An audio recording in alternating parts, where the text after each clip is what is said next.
Dostlar, səyahətə hazırıq. Uçuruq.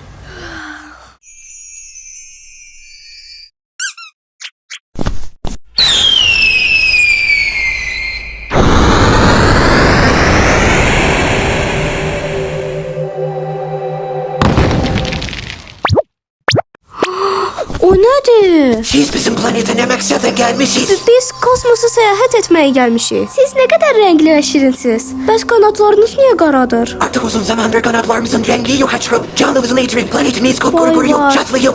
Bəs bu nəyə işarədir? Bunlar planetin kara renkli sakinleridir. Bizim gibi eleman renkli değiller. Ona göre de onları hapsetmişik. Dostlar, mən sizin qanadlarınızın rəngini qaytaraq, torpağınızı canlandıra bilərəm. Lakin bir şərtim var. Siz də qara rəngli dostları azad etməlisiniz. Xilas edin bizi, xilas edin. Ura! Atam deyirdi ki, su həyatdır. Su canlılar arasında bağ yaradır. Bax, siz də eynisiniz. Rəngləriniz fərqli ola bilər, amma qanadlarınız canlıdır, yaşıldır. Bu planet isə sizin hamınızın. Sağ ol. Oğlum.